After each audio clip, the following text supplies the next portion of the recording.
University talking about the intersection. Oh, first, you're talking about the K-Long facility. I was kind of reading the title. Good morning, everyone. Thanks for the invitation. I think I learned a lot during this workshop. It was good that we have people from many different fields, including myself. I'm probably the most irrelevant person. Anyway, so I'm going to speak about K-Long facility at JLab. So, outline of my talk briefly. I'll speak about the hydrons, mesons, polymers, exotics, and how we make it. And then I summarize.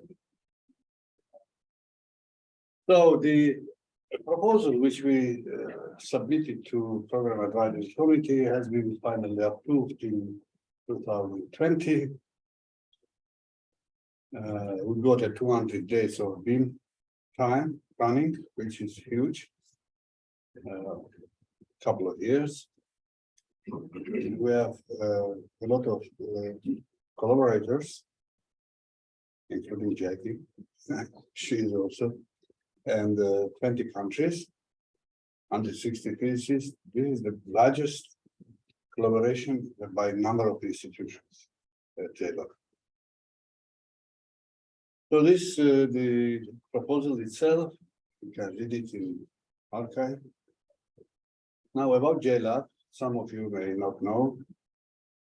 It's located at Virginia, Newport News, and it has been upgraded to 12 GeV. And now what we are going to do, we are going to use that electron beam with 5 microampere and with 128 nanosecond bunch spacing, which is contradicting. The CBAP is a continuous electron beam facility. So now what we are proposing to make it like storage ring, separated bunches. At Hera we had 220 bunches in the accelerator, separated by 90 nanoseconds. Now we are requesting to have 128 separated bunches delivered to radiator. Now you'll see. When I spoke to the whole V leader, typically now in the photo production mode, we are using diamond, which has a radiation length of 3 times 10 to minus 3. How much we can increase the radiation length? Maybe by factor of 3. No, I said I did factor 100. You're crazy. Forget it. Don't talk to me. So we made it. We proved that we can look on the extract electron beam and heat the radiator with 0.1 or 10%. Huge. So 5 microampere will be delivered to the so-called compact photon source. We put there some gold plate or something, or tungsten, and then in order to shield it from radiation, 120 tons of metals, copper, tungsten, and iron, everything. After that, photon beam travels and comes hits the beryllium target, which is about 40 centimeter long target, to produce kaons, K-long. That was the idea. Long lived kaon, which lives 15 meters. And we have everything is in magnets, so charged particles will be thrown away. And then the K-long remains, neutral particles remain. But of course, there is a question. Why are you, which was asked, why are you trying to produce kaons with electromagnetic power? We can do it at JPAR. We can do it anywhere with hadronic. You cannot.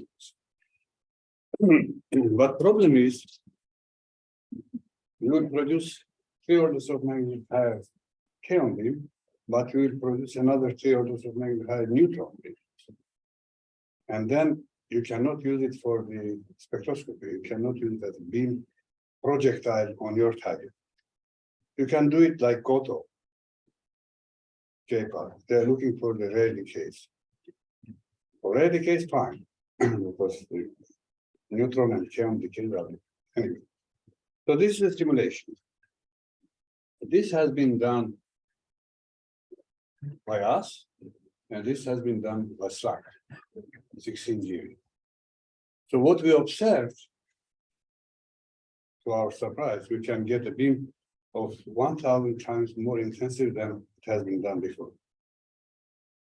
And the reason for that was because SLAC was a linear accelerator. And in order to make chopping the beam and getting the separated bunches, you need to lower intensity. So that was not possible. They had 10 kaons per second. We have now 10 to 4 kaons per second expected. So then why we do that? This is the Hyperton spectroscopy, lattice QCD, this paper, predicts many states. Some of them are observed, some of them not. But in addition to that, they predict also hybrids. And for this case, for hybrids, there's no way to, there's no signature except of measuring all of them. You have to map out all. If you observe something, then hybrids will be among them. One thing. Then, if you look at the PDG, observed states are here, and predicted states are here. So we are confined into these two graphs, right? Octet and the couplet. And this is the prediction. You see how many particles are missing. And then you will see implication for the something which I learned from my colleagues of heavy ion community.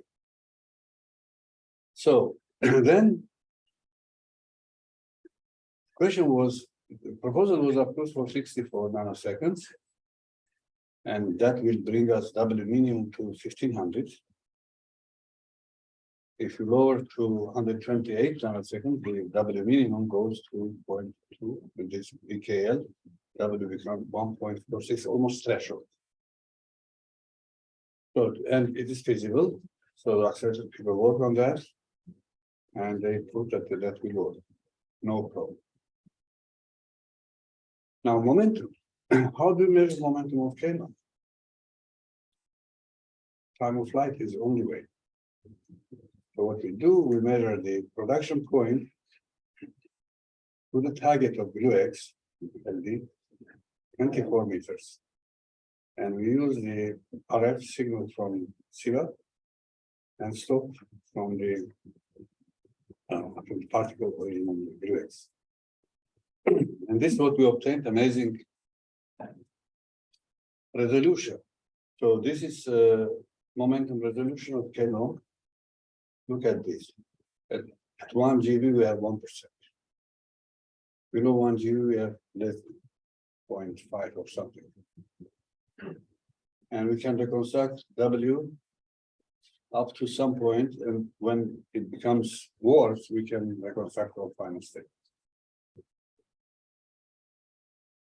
Then we can do it.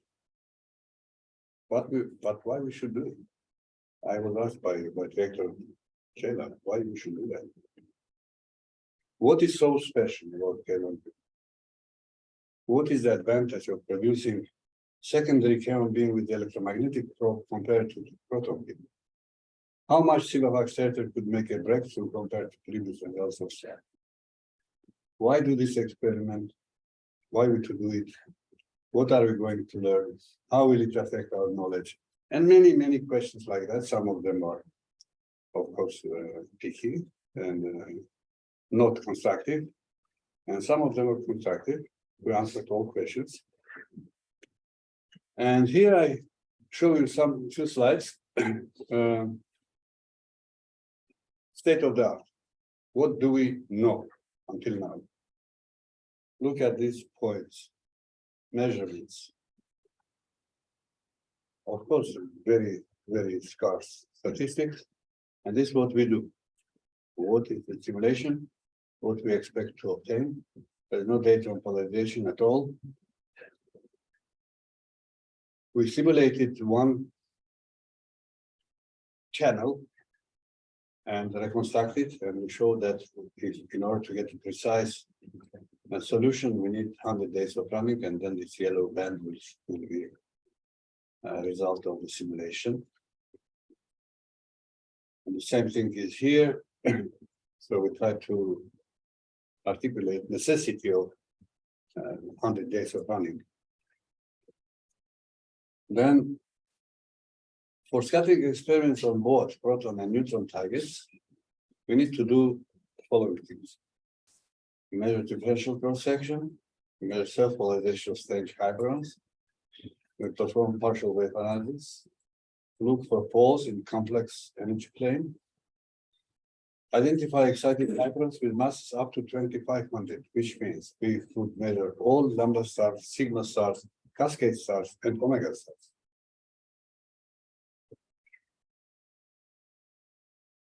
Another question was about the mesons. What do you do with mesons? So what typically people do, we go to very low T, and you assume that we scatter of pion, can scatter of pion, and then K pi, K pi. And then question was, you have to get two different linear combinations in order to place border coefficients in order to be able to extract the amplitudes.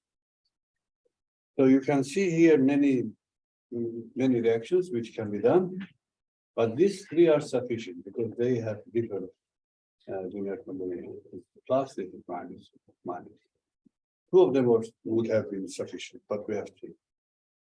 So what we do, we scatter the K long either on pi 0, we get K plus pi minus, on pi minus, we get K minus 0, K long on pi minus, K long pi minus. All these reactions can be done. What has been done before us? This is the measurement of slug. So you see this region is absent. This region is bell, without decay, low K pi mass is absent. And this is what we do. For this projection for K, our facility. And lower limit of slug was here. So this region was not measured. You may wonder why this region is so important. It's important because we are hunting for the kappa, so-called kappa.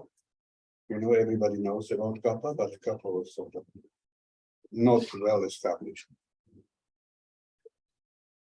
This is how we do expected 100 days spectrum with different S wave, D wave, and so on. D wave. Scalar method, to remind you. So we know very well now that we have A0 minus, A0, 0, A0 plus, F0, and recently sigma, which is now called F0 500, is also measured. So this line is well measured. But these four, which are kappa, they are not yet measured. And if you look at the scalar measure and vector measure hierarchy, you can see that in this case, we have a scalar measure, sigma is below and then goes like that. In the vector measure case, we have in the apex, we have pi, and then K star and rho omega. So very different. So Jaffe proposed that this may be a reason of the tetraquark can happen. So we don't know yet. Invariant mass resolution was important to show that how can you do K plus pi minus or K minus pi 0 or K long pi minus. What will be your W resolution? So in this thing you can see this MOM is very good. And here. In all cases below 1%. So then you have to do phase shift analysis. So this is prediction of our facility, red line. And this is what was measured by two groups in Slack, Professor Brooks et al., 1978, and Aston et al., 1988. So these are their data, and this is what JLab can do in 100 days. Extremely accurate measurement. Then I was 3 half was measured by in different places. Saclay, CERN, Argon, Slack, in many places, and different beam energies. And the data are not so well constrained, and this is what we can do in 100 days for JLab.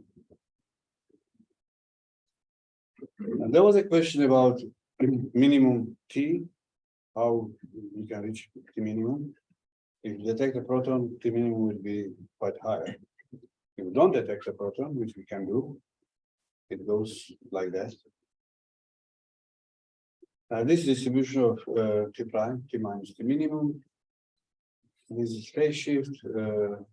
For P wave is very important also, of course. I don't speak about the CP violation now, but you know that to measure the first row of the Kabibov-Kobayashi-Maskawa matrix element, you need to do U and UD transition is very well known from beta decay. UB is very small, negligible. For US becomes very important. For US, you need to measure very well the P wave, because in order to extract the Kabibov-Kobayashi-Maskawa matrix element, you need to have a 4 factor at 0 K Pascal. Anyway, I don't delve into that much. So this is what we can do. Kappa mass will be expected resolution very well based on the adjustment separation of states. So the K-path scattering is also very important. We can do many different things, not only kappa, but also higher K stars, which are missing. And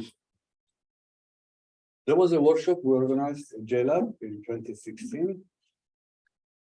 And many our friends from different communities joined us, including Jackie and our colleagues, Rati, Gopal, Rene was there. So we learned a lot from them.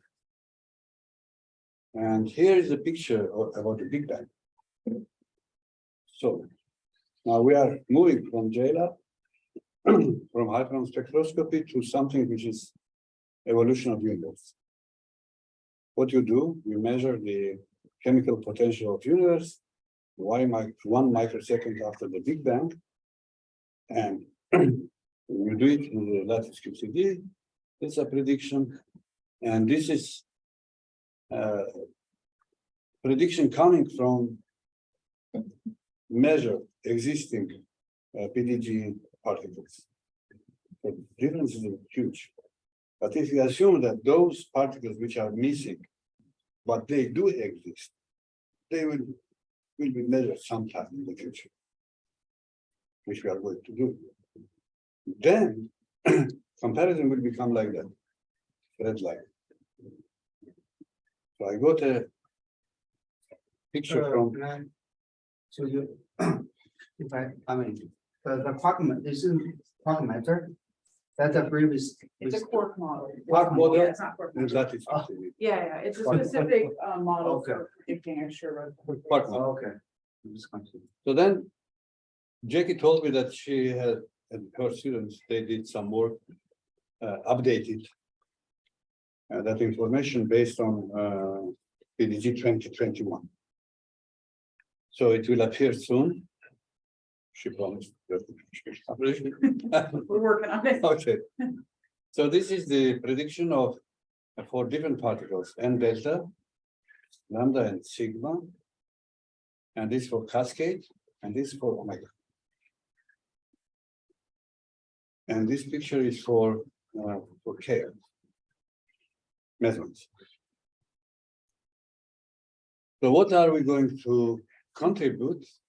We are going to contribute to the explanation of thermodynamics of early universe at this point of time when hadronization happens, which is quite impressive that we, in not in a direct way, but somehow we are contributing to that point. Okay, so then what else can you do?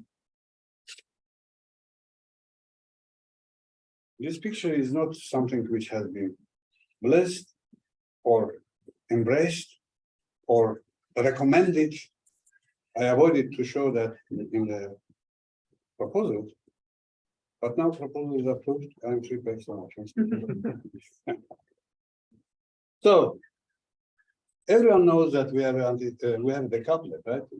Delta minus 0 plus for everything, including omega minus, which brought a Nobel Prize to Gelman, with one particle, by the way. One particle of measured to be omega minus. And I must confess that from childhood, I was really surprised when I looked at the cascade 0 and cascade minus. Sort of looked weird. You have only 0 and minus. Where is the plus? This is the only case when symmetry is so strongly violated. But okay, then I learned from my friends, all of them unfortunately passed away. If you make the antidecouplet, which is this triangle, then you have all the symmetry preserved. You'll have 4 cascades, and you will have a beta plus in the apex, omega minus here. If you look on the plot, on many lines here you get 0, if you sum up. Beta plus plus, cascade minus minus, sigma 0, lambda 0, you get it. 0, 0, 0, 0, 0, everything is preserved. Okay, now then people say, but it is absent. What you are talking about? It's closed. Game is over.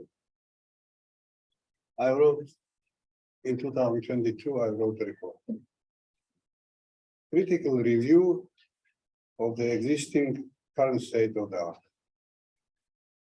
And I showed that the pentaquark, non-observation of pentaquark, does not mean much.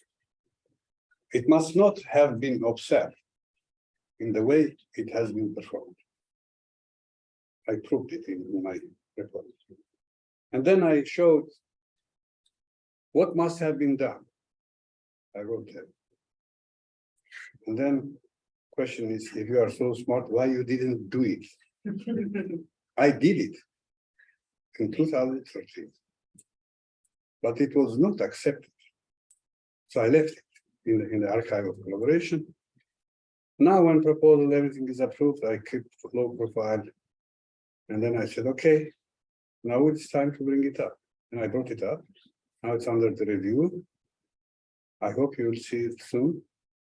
Observation of theta plus with very high significance.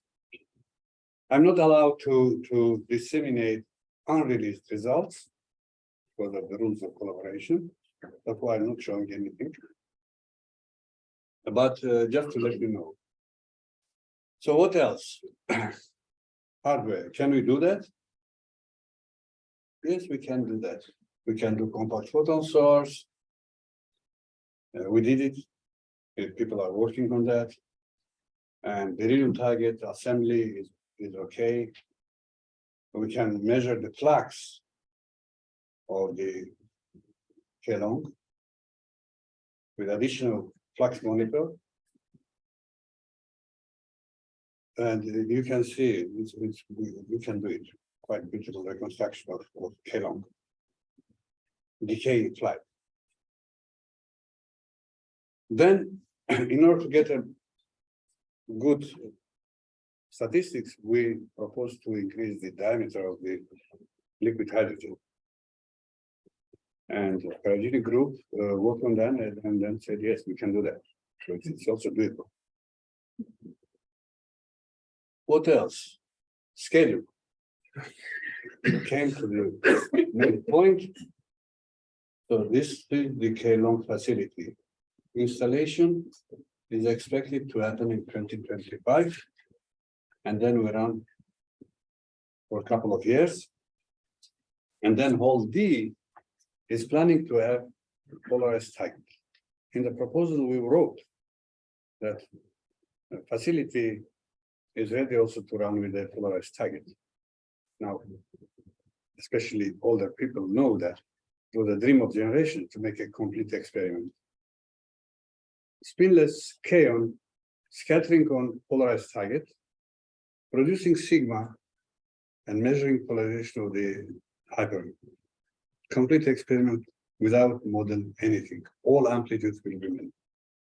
I hope we can do that. So we'll see how it works. So I'm not going to speak more about this. So we organized many workshops before it has been approved. And we had many participants, many talks. In summary, you can read it yourself. Thanks for your attention. We welcome anyone who wants to join us. Thank you. Thank you. Questions? Yeah.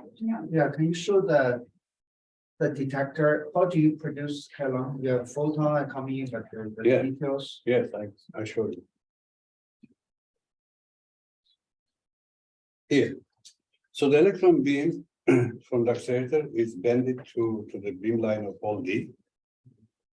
And then we install the radiator, 10% radiation length. And it we produce photons.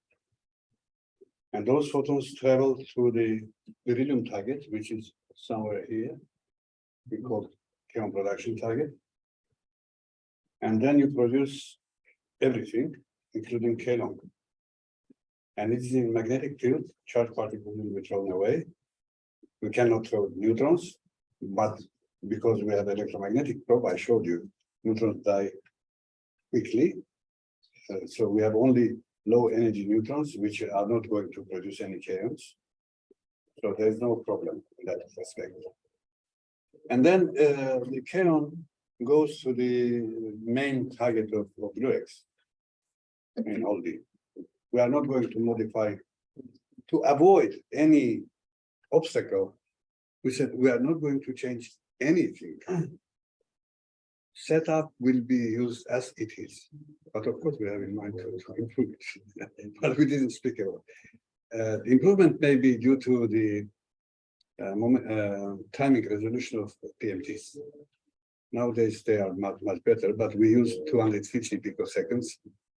But it's already enough because you have 24 meters, and you saw the momentum resolution is perfect. So the kaon then react with Then kaon is liquid hydrogen or liquid deuterium or any target you want, and you measure final state. but the neutrons basically you only look the high momentum K-long or the neutron. Let me show the rate of the. Yeah, you showed something.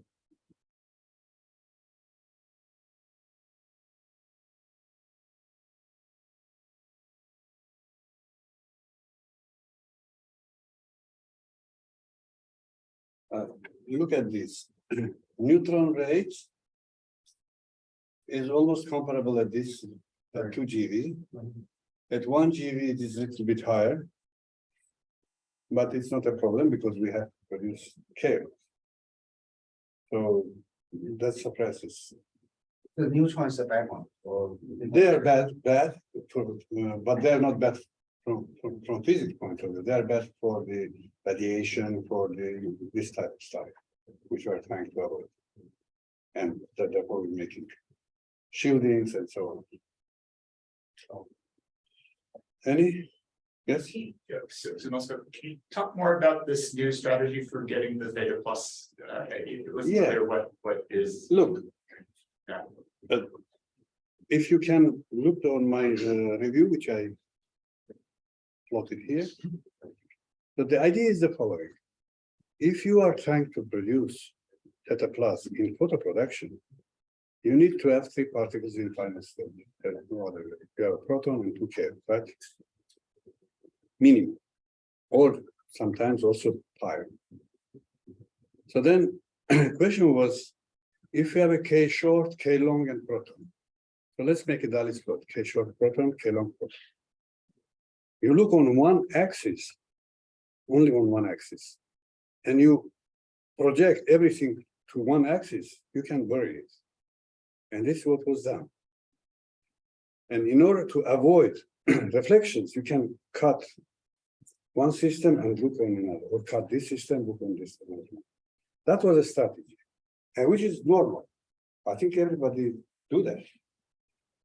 You saw here also many examples like that. When you last talk, for example, delta phi and eta rapidity. We cut somewhere to see distribution. The question is how to justify your selection. And selection must be justified based on the minimal sigma star, which does exist, is 1616. So you should go out of 1660 as much as possible. At least half of gamma, right? Or try to. When we do that, we see a signal which is on the order of 11 sigma. Unbelievable significance. So, I mean, we'll see how it works. In your slide about the missing states and the freeze out of the Big Bang, is the real universe or it's actually the happy ion collisions? Can you go to that? The people working on that field, they produced a plot which shows the. Let me come back to that plot. Yeah, I'm not sure It's last exactly. QCD results, so that's what he's showing there. The new S over, was it UV, I can't remember now. Yeah, what's the y-axis? I'm trying to figure out. Oh, yeah, oh, this one. Yeah, so it's mu S over B to the order, so basically you're gonna get susceptibilities to minus QCD, reproduce that. And then what you can do is, put the different particle lists into a hadron resonance gas. So this is in the hadron resonance gas phase that we're working with. Okay, but that is not a real universe without, there is no gravity or No, it's not a anything. It's simulation. actually the happy ion, Yeah. effective happy ion collisions freeze out, right? No, this is actual lattice. So the data points are from lattice QCD directly. Mhm. And so this is not a heavy ion simulation at all. It's just a hadron resonance gas compared to lattice QCD. So this would be, I mean, in Okay. principle, it's the equation state of the early universe, right? With not all the quarks in it. So you can have higher order susceptibilities to this as well.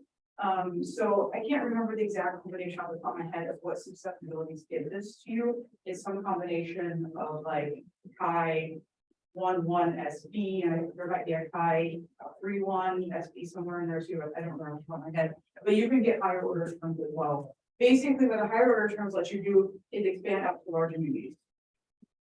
I see there's another menu. Yeah, exactly.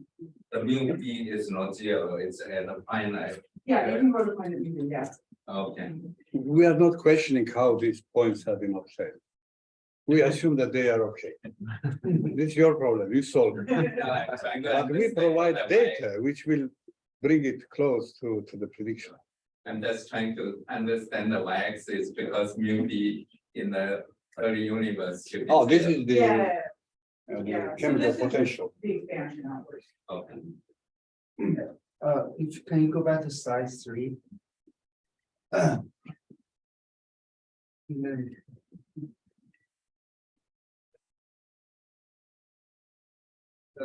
There's a lot of states. Oh, go forward. Forward. Where you show all the missing states. This one. One more back. Yeah, can you? I'm not sure what is. Can you tell us Yes. a little bit more Here. about this plot? Here is the predicted states, on the left, the spin parity of states. Described in this paper, that is QCD. And they predict those states for lambda, for sigma, cascade, and omega. Okay. But just, you see, for example, here, one state, we has a 4, one state has a 3, but there's so many omega. Which ones are measured? Like the box? I mean, ground state lambda is measured, that omega is measured, and this one is measured. Mhm.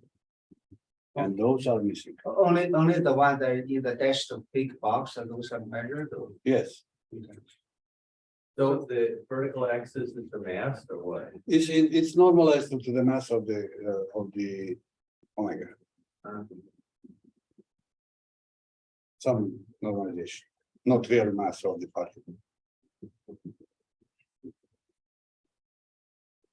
There's another question. I have two quick questions. You mentioned that you can measure up masses of 2.5 GeV. Is this for all the different particles? Yes. It's for certain families. For all, Okay. including omega, Oh, which you like. so. yeah. And then is it possible to extract potentials of the hyperons from this? To extract what? Potentials. Of the Yes, hyperons? I mean, we'll measure everything. Yeah. We'll do complete analysis of PWA, complex plane, poles and. Right, yeah, because that would be really important. for us. Yes, it will be, data will be available, I think. But so those were high mass state, they're probably very short lived. Will you be able to like, if the many states in your structure? We need an army of people to work on that. Yes, I agree with that. But okay, so our expectation is that if you normalize, we'll obtain one particle a day. Every day, one new particle. Can you imagine? Mhm. That's what we aim for. You have 200 days, we got 200 parties. Yeah. Well, I mean, look, the point is that until now, we are using UD quark systems as a projectile. Protons, ions, heavy ions, but no strange quark. This is the case when you have a strange quark in the projectile, which means you can do formation. For example, sigma star. You have kaon with a proton, you create sigma star. That's it.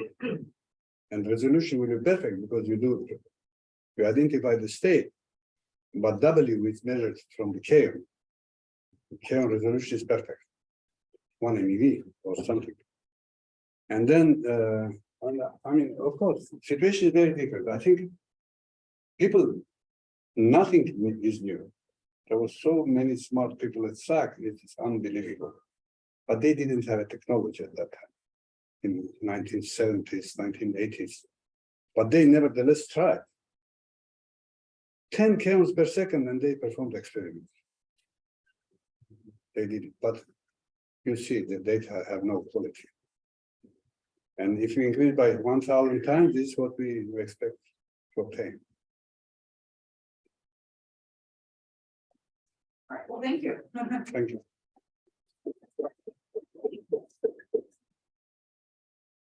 All right, we have a coffee break.